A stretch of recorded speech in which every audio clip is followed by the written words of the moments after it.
Olá, irmãos. Saúdo cada um de vocês com a graça e a paz de nosso Senhor Jesus Cristo também.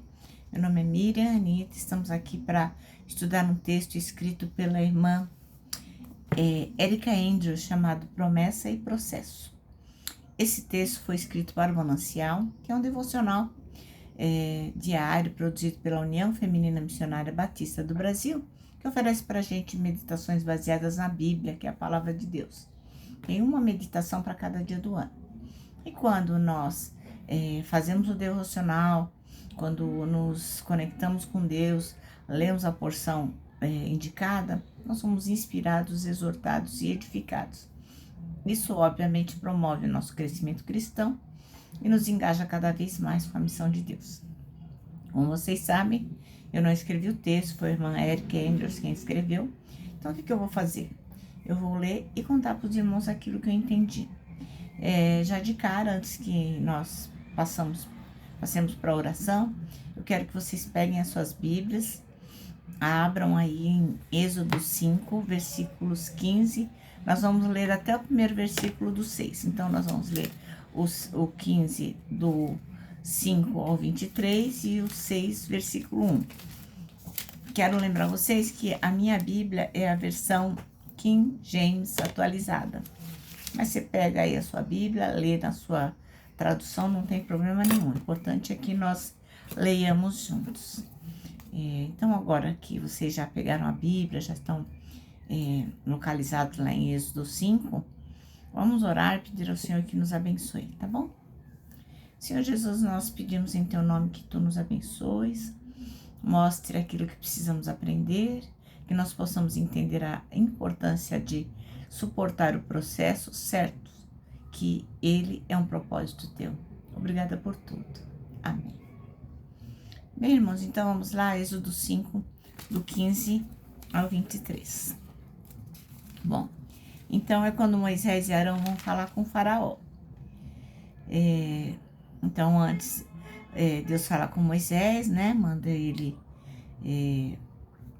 falar com o Egito, libertar o povo de Israel, e Moisés tem aquela resistência, e Deus acaba autorizando Arão para ajudá-lo, né? E agora, depois que Moisés e Arão falaram com o povo, com os israelitas, agora eles vão falar com o faraó, né? E eles vão falar com o faraó, o rei do Egito lá, para pedir para deixar o povo ir embora. Então, nós vamos iniciar do versículo 15. Então, os capatazes israelitas foram reclamar com o faraó, argumentando: por que tratar assim os teus servos? Não dão mais palha a teus servos e nos ordenam: fazei tijolos. Eis que os teus servos são espancados, contudo, a culpa é do teu próprio povo. Ele, porém, replicou: vós sois muito preguiçosos, e é por isso que dizeis: vamos sacrificar a Yahvé. E depois, imediatamente, e trabalhai. Palha, entretanto, não vos será fornecida, porém fareis a mesma quantidade de tijolos.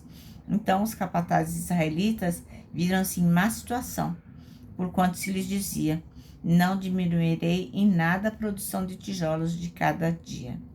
Assim que deixaram a presença do faraó, encontraram Moisés e Arão, que estavam à espera deles, e os responsabilizaram: que Yahvé vos observe e julgue, pois nos tornaste odiosos aos olhos do faraó e aos olhos dos seus servos, pondo-lhes a espada na mão para nos matar.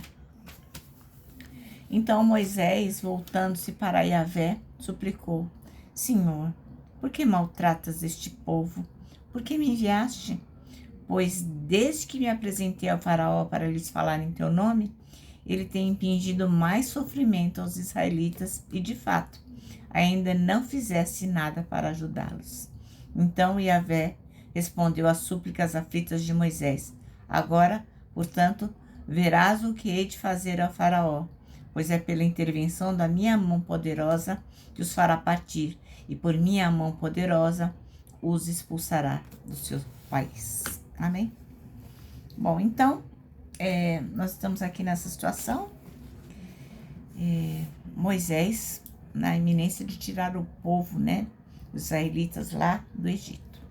O nosso texto chama-se Promessa e Processo, e o versículo escolhido é o do capítulo 5, versículo 23, que diz: Pois desde que me apresentei a Faraó para falar em teu nome, ele tem maltratado esse povo, e tu nada fizeste para livrar o teu povo.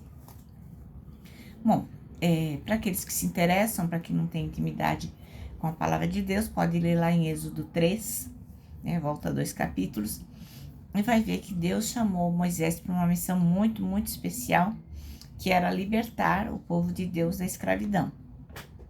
Obviamente, o Senhor sabe de todas as coisas e ele ouvia, via e conhecia o sofrimento, a aflição do povo dele.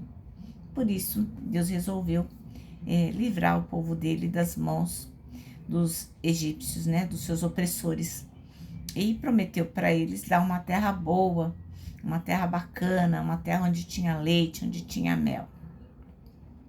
Mas não foi bagunçado assim, não foi fácil desse jeito, Às vezes a gente pede uma coisa para Deus e acha que tem que ser imediato, A gente não tem paciência para esperar, acha que Deus está demorando a responder. Imagine para o povo de Deus, Que levou 40 anos para ter essa solução. Então, até chegar à Terra Prometida, Israel passou por um longo processo, muito grande, um processo enorme que durou 40 anos, E muitos deles não viram, a Terra Prometida.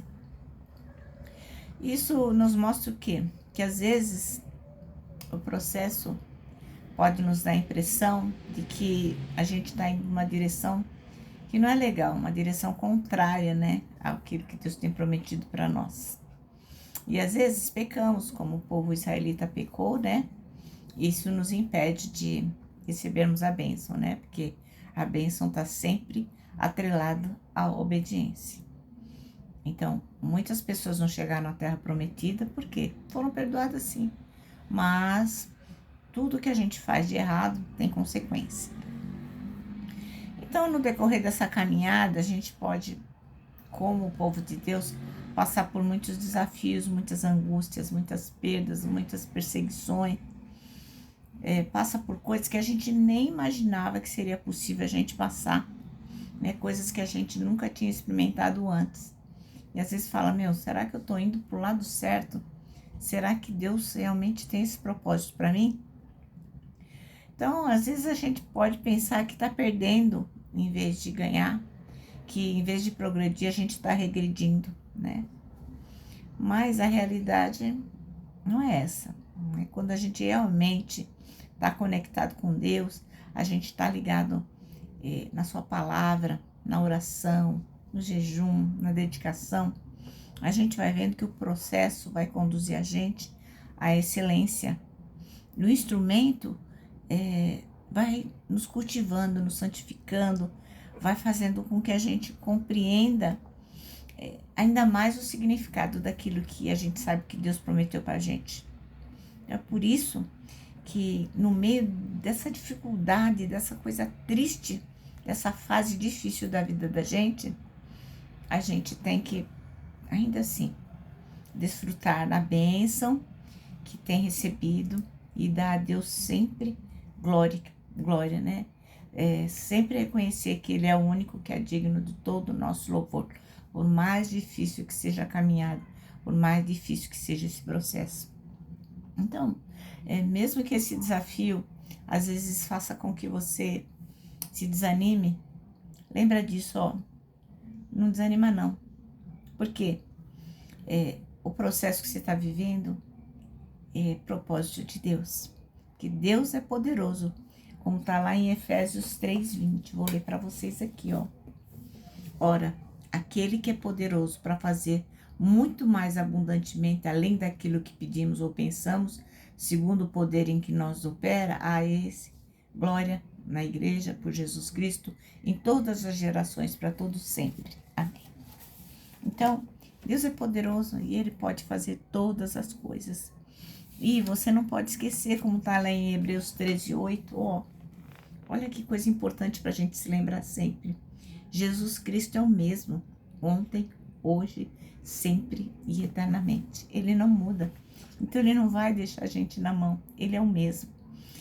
Então pensa, tenha isso em mente, coloca isso no seu coração. Assim como Jesus Cristo cumpriu as suas promessas no passado, ele é fiel. Ele é fiel para cumprir as promessas na sua vida no dia de hoje. Não desanima, viu? Não desista. Ele está com você. Bom, nosso manancial termina assim, ó. O processo conduz à excelência. Lembra disso, tá bom? Bom, vou terminar aqui, deixando o meu abraço diário de urso, ó. Lembrando, mais uma vez, que o processo produz a excelência, e para nós que sabemos disso, o abraço dá super mega certo. Quero também que você tenha em mente o nosso versículo deste ano, que é 1 Tessalonicenses 5:9, que diz: porque Deus não nos destinou para a ira, mas para recebermos a salvação por meio de nosso Senhor Jesus Cristo. Agora sim, agora eu me despeço com a frase do ano, que é, ó, essa é a frase do ano. Não tema, por pior que seja o desafio, por mais difícil que seja o processo, não tema, meu irmão, não tema, minha irmã. Sabe por quê? Deus já está lá.